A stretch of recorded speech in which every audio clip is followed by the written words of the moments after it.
नमस्कार दोस्तों। आज की मजेदार और रोमांचक कहानी में आपका स्वागत है, जिसका नाम है जंगल का रोमांच। अध्याय 1, रहस्यमय खत की एंट्री। सुनहरी घाटी का जंगल उस सुबह कुछ ज्यादा ही सुंदर लग रहा था। सूरज की पहली किरणें पत्तियों पर ऐसे पड़ रही थीं जैसे किसी ने हरे मखमल पर सोने का पानी फेर दिया हो। दूर तालाब पर धुंध तैर रही थी और मेंढक अपनी रोज की टर टर की संगीत सभा में व्यस्त थे।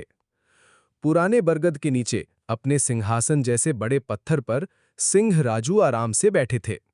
उनकी आंखें आधी बंद थीं, लेकिन कान पूरी तरह चौकन्ने।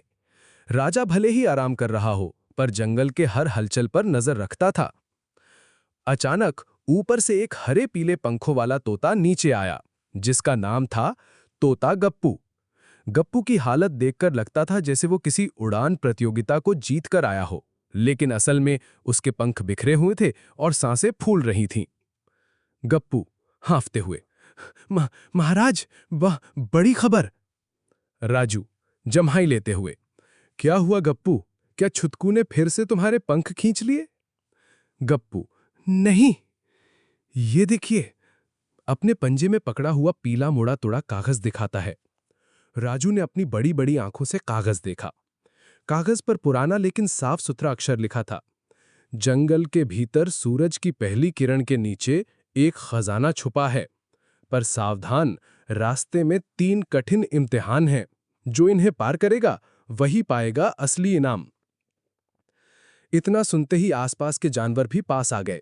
लोमड़ी लाली अपनी चालाक मुस्कान के साथ, बंदर छुटकू जिसकी आंखें खजाने की बात सुनते ही ऐसे चमक उठीं जैसे किसी ने उसे केले की दुकान दिखा दी हो। हाथी मोती जो धीरे धीरे चलते हुए आया, लेकिन हर कदम पर जमीन हिला दी। छुटकू, महाराज, ये काम मुझे दे दीजिए, मैं सबसे तेज हूं, सबसे ऊंचा कूदता हूं। और लाली बीच में टोकते हुए, और सबसे पहले मुसीबत में फंसता भी तू ही है। गप्पू मुस्कुराते हुए, हाँ, पिछली बार याद है, तू शहद चुराने गया था और पूरा 1 हफ्ता तेरा चेहरा सूजा रहा था। राजू ने गरजते हुए हंसी छोड़ी, हा हा हा हा हा, खजाने की खोज किसी अकेले का काम नहीं है, ये मिशन हम सब मिलकर करेंगे। राजू ने अपने पंजे से जमीन पर गोला खींचा और सबको इशारा किया कि वे उसमें खड़े हो जाएं। ये होंगे हमारे खोजी दल के सदस्य। नंबर 1 मैं, नेतृत्व करूंगा। नंबर 2 लाली, रास्ते और रणनीति देखेगी। नंबर 3 मोती, ताकत और सुरक्षा संभालेगा। नंबर 4 छुटकू, आगे जाकर खबर लाएगा। नंबर 5 गप्पू, सूचना और माहौल बनाएगा। नंबर 6 धीरो, संकट में शांत दिमाग से हल निकालेगा। धीरो कछुआ, जो अब तक चुप था, धीरे से बोला, अगर मैं बहुत धीरे चला तो? राजू, तो बाकी सबको भी धीरे चलना पड़ेगा, टीम वर्क का मतलब यही है।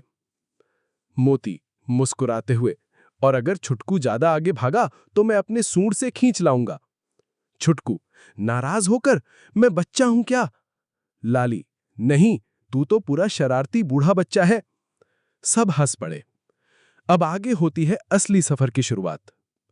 अगले दिन सुबह सूरज की पहली किरणें जैसे ही पेड़ों पर पड़ी, दल निकल पड़ा। मोती अपनी पीठ पर पानी की बड़ी मटकी और कुछ फल लेकर चला। गप्पू ने अपने पंखों में बीजों की थैली बांधी और छुटकू ने केले का पूरा गुच्छा अपनी कमर में बांधा। रास्ते में सबसे पहले उन्हें एक संकरा लकड़ी का पुल मिला।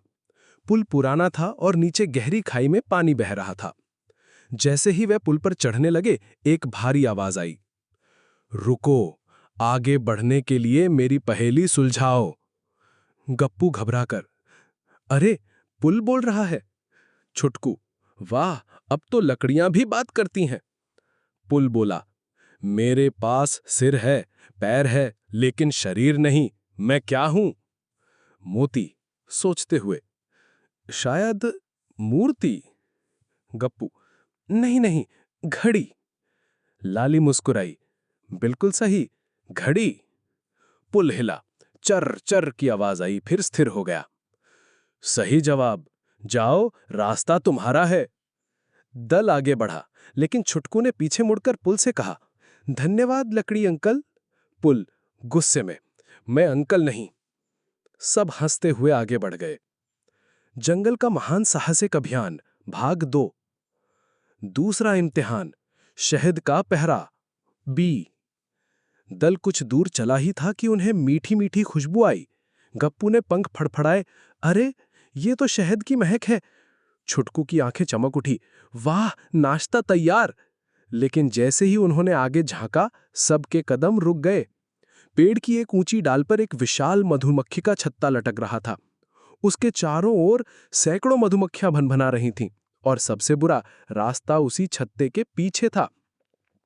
राजू, कोई जल्दबाजी नहीं करेगा। छुटकू धीरे से, मैं बस एक चम्मच। लाली घूरते हुए, तू चम्मच ले और वापस जंगल भेज दूंगी। धीरो ने कहा, हम सीधे निकलेंगे तो हमला होगा, हमें इन्हें खुश करना होगा। गप्पू ने तुरंत एक गीत शुरू कर दिया। शहद की रानी, प्यारी सी रानी, रास्ता दे दे तेरी है मेहरबानी। मधुमक्खियां धीरे धीरे शांत होने लगीं। लाली ने पास के फूल तोड़े और छत्ते के पास रख दिए। मोती ने अपनी सूंड से हवा करके खुशबू फैला दी। कुछ पल बाद मधुमक्खी की रानी बाहर आई और बोली, तुम्हारा गाना मीठा है, फूल भी अच्छे हैं, जाओ, रास्ता तुम्हारा है। छुटकू ने जाते जाते धीरे से कहा, थोड़ा शहद दे देती तो। एक मधुमक्खी ने उसके कान के पास भनभला कर कहा, जाओ, वरना डंक भी मीठा लगेगा। दल हंसते हुए आगे बढ़ गया।